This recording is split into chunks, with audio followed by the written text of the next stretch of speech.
Менің арнама жазылып, видеоларыма лайк басып пікірлеріңізді қалдыра отырыңыздар. Мен бүгін сіздермен осындай азиатский салат деп аталатын салаттың рецептісімен бөліскім келеді. Оған ең бастысы керегі бізде тауық еті. Осындай тауықтың төс етін алып, осылай жұқалап турап аламыз.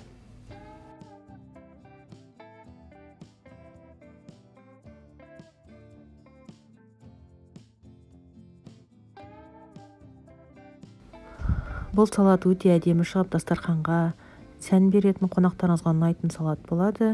Осы тауық етін біз тұз, бұрыш және паприка, сондай-ақ соя соусын қойып,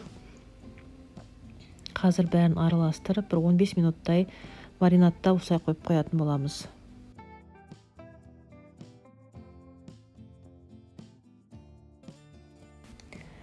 Тауығымызды маринадтауға қойдық. Енді овощтарымыздың бәрін турап шығамыз. Кабачкиді осылай ортасынан бәрін төртке бөліп алып, ұзыннан 4 бұрышты қылып турап шығамыз. Тап осындай көлемде баклажанды да турайтын боламыз.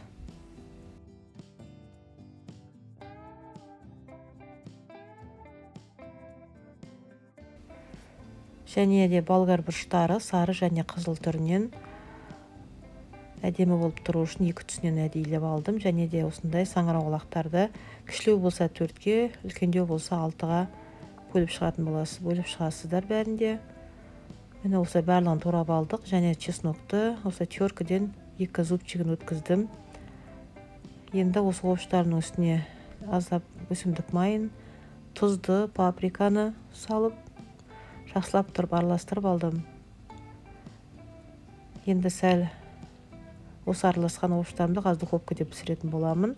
Енді мен мына жерден маринадтап тұрған тауық етін майға қуырып аламын. Майға салып атқан жерім видеоға түспей қалыпты.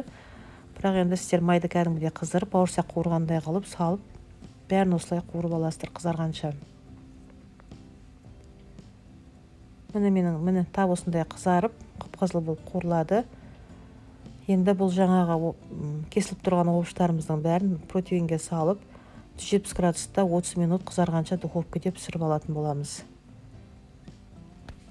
Міне мен духовкаға салдым. Духовкада пісіп жатыр. Міне беттері қызарып, әдемі түске еніп жатыр.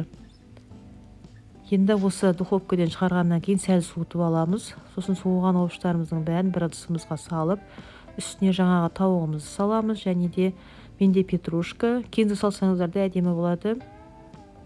Және соя соусын құйып, жақсылап тұрып араластырамыз. Менің осы құрамнан, описанияда құрамын қалдырамын. Осы құрамнан 2 средний тарелкке шығатын салат шығады. Міне осылай 2 тарелкке салып алдым.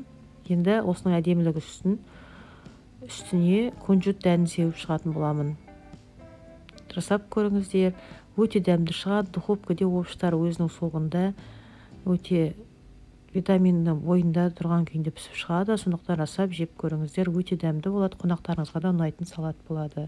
Әлеуметтік желіде бөлісіп отырыңыздар.